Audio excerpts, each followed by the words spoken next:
No sé si hay alguna cosa quisieran preguntar o decir. A ver, por favor, o ustedes compartir, por favor.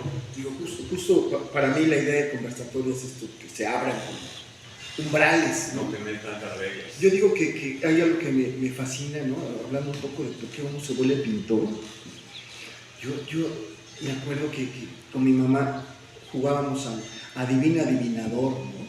Como algunos jugaban al veo, ¿no? Y qué veo, ¿no? Y entonces siempre era así como, wow, ¿por dónde entrar a un cuadro, no? Y entonces recuerdo, yo por ejemplo crecí, ahorita pensando en la idea del muralismo, ¿no? Que yo crecí en Tlatelolco y había un mural de Siqueiros en el Parque de Santiago. Y era un cuadro realmente alucinante, porque era todo el cuadro es todo un cubo, ¿no? Que recuerda, ¿no? El trabajo, la búsqueda maravillosa de Siqueiros era la poliangularidad, ¿no? Y la idea justo de borrar la arquitectura o de hacer este matrimonio extraordinario entre la pintura y el espacio arquitectónico. Y entonces era alucinante. Y entonces, porque ahí estaba todo este juego óptico en el que de plano, justo, ¿no? Desaparecía el espacio y uno entraba a la imagen. Y bueno, a mí me capturaba. Y entonces, les voy a decir, o sea, yo ahí, como ya crecí, les comentaba que crecí con un crítico de cine, entonces mi papá sí era todavía es profundamente monotemático, todo es peli. Claro, como en la peli aquella, ¿no? Siempre, ¿no? Entonces, quiero interrogar al maestro Gaitán porque también sé que tiene un gran gusto por la literatura. Y creo que por la literatura, justo, ¿no? De este mundo que acaba de abrir ese umbral maravilloso del maestro Eric Castillo, del cine negro, ¿no? Que fíjense, yo cuando he dado clases de pintura, me encanta hablar de cómo es que justo en esa época, entre guerras, ¿no? En Europa, ¿no? Que yo digo que además estamos en ese timing, ¿no? O sea, estamos cumpliendo 100 años de muchas cosas, ya comentó también Eric, la cuestión del Art Deco, ¿no? O bueno, ahorita el maestro Picasso, ¿no? Está cumpliendo también el muralismo, 40 años, ¿no? Y entonces, voy a decir, o sea, me encanta la idea de quién realmente se revela rotundamente contra el mundo rosa, armónico, lleno de progreso y de tecnología del cine del mundo norteamericano, ¿no? Pues precisamente son estos seres inmigrantes que llegan a Estados Unidos y que empiezan a revelar un mundo oscuro, ¿no? Un mundo triste, un mundo trágico, un mundo lleno de tragedias y de desazón, de tristeza, nostalgia, crímenes, ¿no? Todo este mundo del thriller y de suspenso justamente nace ahí o se nutre ahí. También, claro, obviamente, de esa gran vanguardia maravillosa que era el expresionismo alemán, pero bueno, que también yo digo que de repente uno se tropieza con esas escenas, con el trabajo del amigo Gaitán, porque digo, me gusta insistir que siempre, si hay algo que me parece que es maravilloso de su trabajo, es la cuestión de la luz. Y hay que recordar, ¿no? Justamente ese mundo de las luces y las sombras, ¿no? Esta idea de ese mundo en donde o hay ausencia de luz, ¿no? Es así como este mundo, como una especie de mundo infernal, sin coordenadas, o el callejón sin salida. A veces siento esa sensación con los cuadros, con algunos cuadros del maestro Gaitán. Y entonces, bueno, sí me interesaría saber si, digo, ya platicaste sobre la cuestión del muralismo, pero si piensas en cine o piensas o piensas en literatura, porque digo, también lo mencionaba Eric, la cuestión de que, claro, todo ese cine negro también está casado con toda una literatura de la época, ¿no? Y que también, que además, recuerden, ¿no? Todo ese mundo termina con el macartismo, ¿no?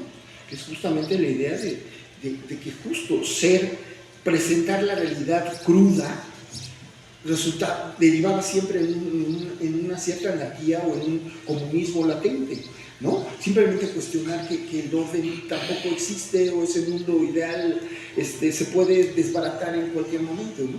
Que también es algo, yo digo que hay un suspenso en la pintura de Rafael, en donde está esta expectación, ¿no? Que justo comentaba él de que algo pasará, ¿no? Y la armonía va a cambiar, ¿no? etcétera. Pero bueno, eso simplemente para dar pie a otras lecturas. Bueno, hablando de este tema específico del cine, en un principio, en mi juventud, cuando empecé a ver cine, de las primeras cosas que me llamó la atención es la forma de componer de algunos cineastas, ¿no? Y una cosa que adopté durante muchísimo tiempo, para empezar, fue el formato apaisado, ¿no? Porque ofrece la posibilidad de hacer un recorrido,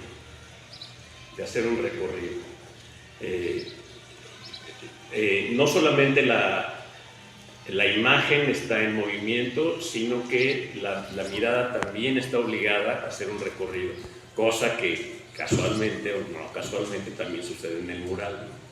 Entonces, y una de las cosas, por ejemplo, específicas así, que me robé de la composición del cine, específicamente de Visconti, es su fascinación por de pronto utilizar sus objetos principales o sus objetos centrales, aunque solo sea una mano, aunque solo sea un florero, aunque solo sea el borde de una ventana, cargarlos mucho hacia uno de los costados de la pantalla, muy cerca, ni siquiera en la zona áurea, que la zona áurea es el lugar común de todos los grandes compositores, ¿no? Pero incluso más extremo hacia la orilla, cargaba sus objetos. Por ejemplo, me acuerdo de un amanecer en el que el amanecer se da de ese lado, del lado izquierdo, y todo el resto, o sea, uno se fija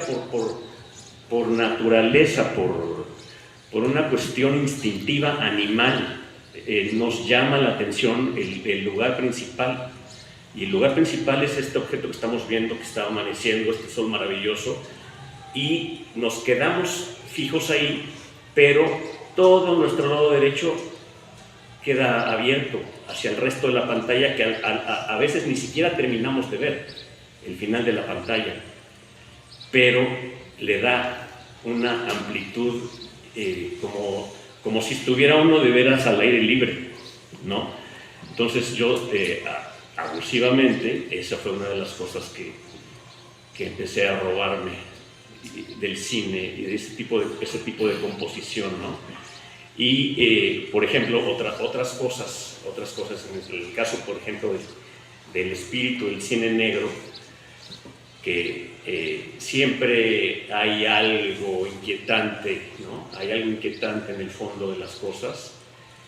Y también a la hora de narrar, también yo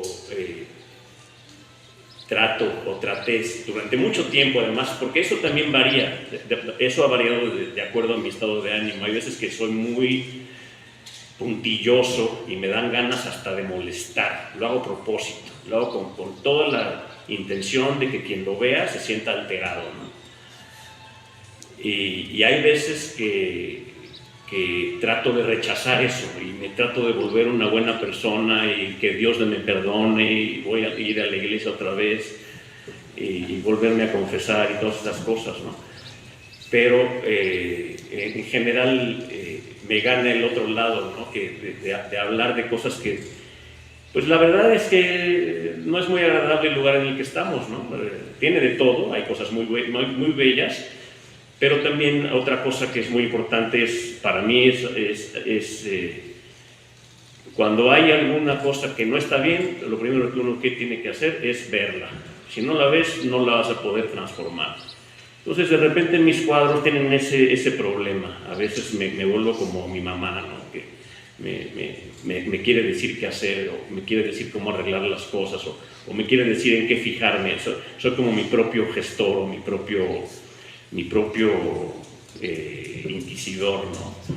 Soy mi propio flagelo, ¿no? Entonces, por ejemplo, hablando de esta situación de la polarización de las situaciones, hay un trabajo que está representado en esta exposición, se llama Greyhound, en el que se representa, es una visión aérea es una visión imposible. Creo que difícilmente hasta en el cine he visto una toma aérea difícilmente, un convertible visto desde arriba, difícilmente lo he visto hasta en el cine. Entonces esta mujer viene en el convertible y está manejando en el desierto, y uno se puede dar cuenta de que la mujer está invadiendo el carril contrario y a todas luces va en sentido contrario y está a punto de chocar de frente contra un autobús, y suponemos que es de Greyhound, de esta compañía de autobuses, ¿no?